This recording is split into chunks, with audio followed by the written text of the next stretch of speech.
en su casa. Vamos a conversar justamente en este momento con su abogado, con el abogado del ex premier Aníbal Torres, el doctor Duberlí Rodríguez, además expresidente del Poder Judicial. Doctor Duberlí Rodríguez, ¿cómo está? Muy buenas noches. Muy buenas noches, gracias por la invitación. A ver, varios temas. Empecemos con su defendido. Evidentemente usted participó en esta audiencia, ha sido una audiencia más o menos larga, pero decidieron darle comparecencia con restricciones. A ver, le estoy diciendo bien, quizá técnicamente me puede estar confundiendo. Esto significa que él no va a estar en la cárcel, pero va a tener que tener cierto comportamiento. Efectivamente, cuando se le da la prisión preventiva, eso se llama la medida cautelar personal más extrema. O sea, la de mayor gravedad, porque lo priva a uno de su libertad ambulatoria, vale decir, ya pues tiene que estar en la cárcel. Entonces, esa es la medida más extrema, la prisión preventiva. ¿Y por qué se llama preventiva? Porque todavía está sujeto a investigación y todavía está amparado por la presunción de inocencia.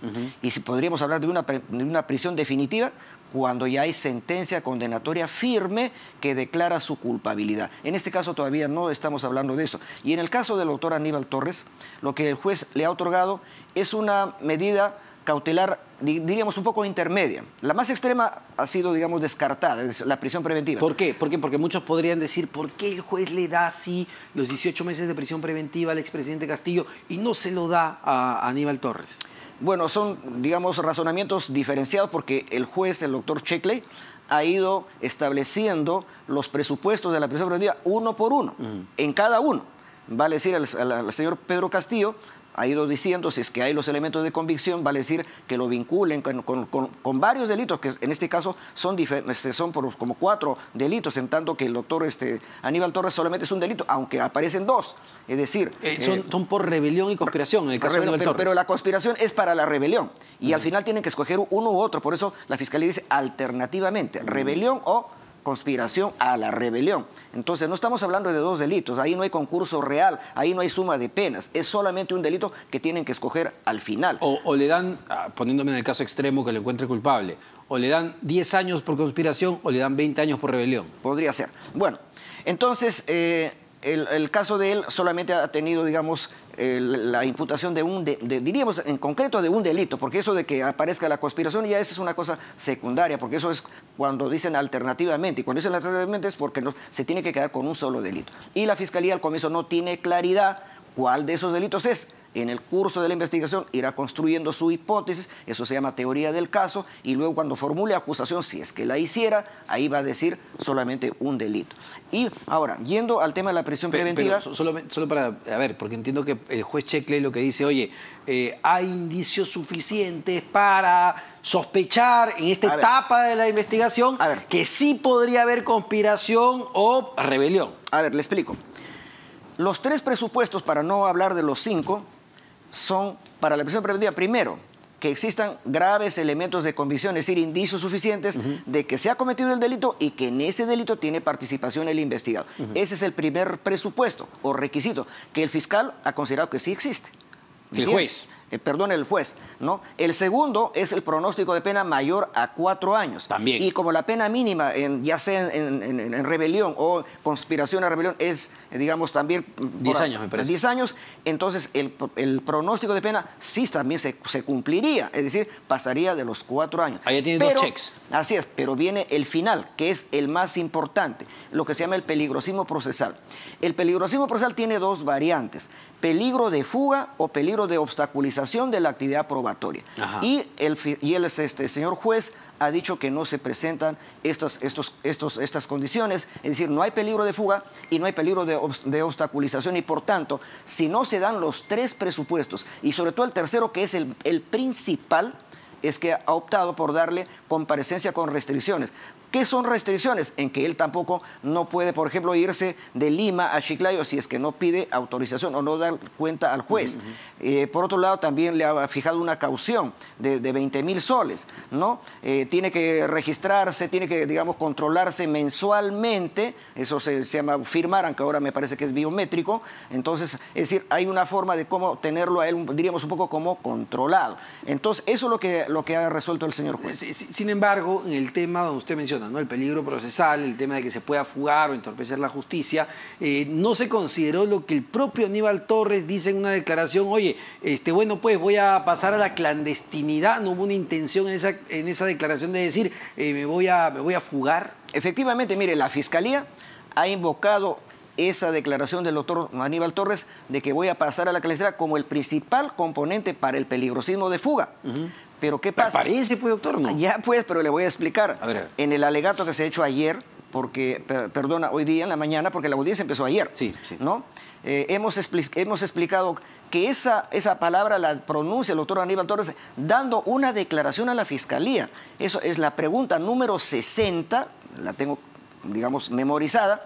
Le preguntan a él, bueno, digamos, si va, digamos, a someterse a la investigación. Él dice, bueno, sí me estoy sometiendo, pero como preveo que me van a detener, voy a pasar a la clandestinidad. Pero está declarando, es decir, esa declaración no la está haciendo en una entrevista radial, en la calle, la hace ante la Fiscalía. O sea, ¿usted quiere decir que dice eso casi como, no sé, un exabrupto, un enojo? Podría ser, claro, una situación de incomodidad, porque él piensa que, a pesar que está declarando, piensa que lo van a detener. ¿Y dónde estaba cuando dio esa declaración? No, él estaba, obviamente, ahora son las declaraciones virtuales.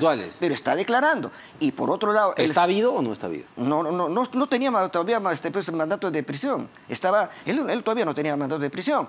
De tal manera que él podía andar, digamos, libremente en la calle. Pero permíteme terminar la idea. ¿Por qué, digamos, ese fundamento de la Fiscalía ha sido desestimado? Porque además de que él dice que voy a pasar a aclarar, en el curso de una declaración al responder la pregunta número 60, el tema es que ha estado presente en la audiencia de prisión preventiva. Entonces, pues esa es una muestra de que él se está sometiendo al proceso. Pero se entiende, a ver, usted mejor que yo, como juez que ha sido... si ante una declaración al fiscal le digo, oye, voy a pasar a la clandestinidad, pues el fiscal dirá, ¿qué cosa? Pero eso pues, lo podemos entender desde el punto de vista de la psicología como un mecanismo de protección. Pues tenemos el instinto de conservación y él de manera espontánea le salió esa palabra, pues.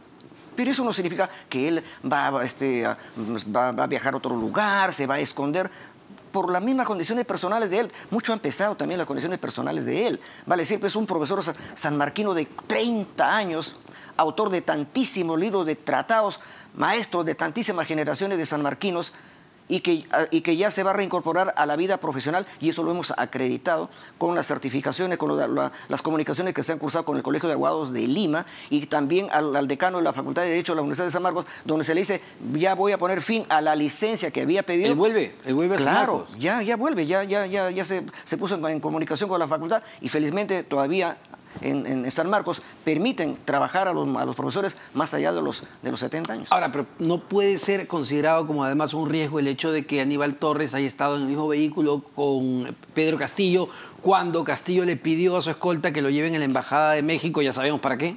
No, eso no es, el riesgo sería si es que él hubiera buscado un asilo. Él simplemente lo estaba acompañando al señor Pedro Castillo. Y eso es una cosa elemental porque él ha tenido mucha cercanía con él, porque algunos hablan que eso es lealtad, ¿no? Entonces yo creo que el hecho que lo acompañe, eso no lo convierte él para nada que está, digamos, favoreciendo una fuga, algo por decir, o que él quiere fugarse. Ahora, entiendo, y además usted los puso como parte, digamos, de su defensa, que la propia edad y las enfermedades que vienen con la edad era un motivo para decir, oye, no lo puedes mandar a una prisión porque una persona de edad se puede poner mal.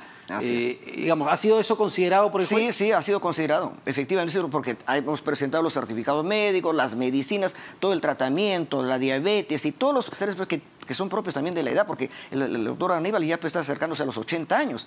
Entonces uno se pregunta, si es una persona investigada que todavía está amparada por la presunción de inocencia, ¿por qué tendría que ir a la cárcel? Si todavía está en investigación que recién está empezando. La regla, amigo periodista, es que una persona sometida a una persecución penal debe ir a la cárcel, pero cuando ya fue declarado culpable. Y hoy día, en la información que di, actualmente hay 130.000 presos y la capacidad carcelaria del Perú solamente es para 40.000.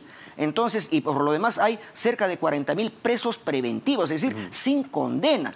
Entonces, ese es un tema que ya el Tribunal Constitucional ha dicho que eso es inconstitucional por el hacinamiento carcelario. Y el Tribunal Constitucional ha exhortado a los jueces a tener mucho cuidado cuando dictan prisiones preventivas. Pero debe haber casos y casos, ¿no, doctor? Y usted lo sabe, porque, casos, pues. Claro, porque si en el caso de Castillo sale el propio presidente de México diciendo que, oye, si me pidió asilo, pues hay un claro intento de fugarse y no responder a la justicia, ¿no? Es diferente. El caso es diferente, obviamente, pero yo no me voy a pronunciar sobre el tema del señor Castillo porque no he asumido la defensa de él. Sobre el tema del doctor Aníbal Torres, ya no tanto el tema de la preventiva, sino el fondo del asunto, la investigación que ya va a enfrentar en libertad.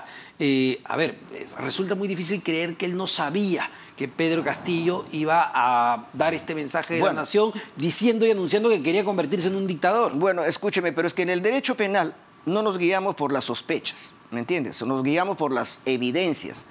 Él ha declarado, yo he resumido hoy día lo que él ha dicho en su declaración, que él se toma conocimiento cuando termina de leer la declaración el señor Pedro Castillo, de tal manera que él asume que él no ha participado para nada en esa decisión. Y entonces, claro, usted dice, pero ¿cómo no va a saberse? Pero esa es una suposición. Vamos a ver qué dice la justicia al final. Lo concreto es que Aníbal Torres enfrentará esta investigación por conspiración o por rebelión en libertad. Muchísimas gracias, como siempre, doctor Duberlí Rodríguez, abogado de Aníbal Torres, expresidente además del Poder Judicial.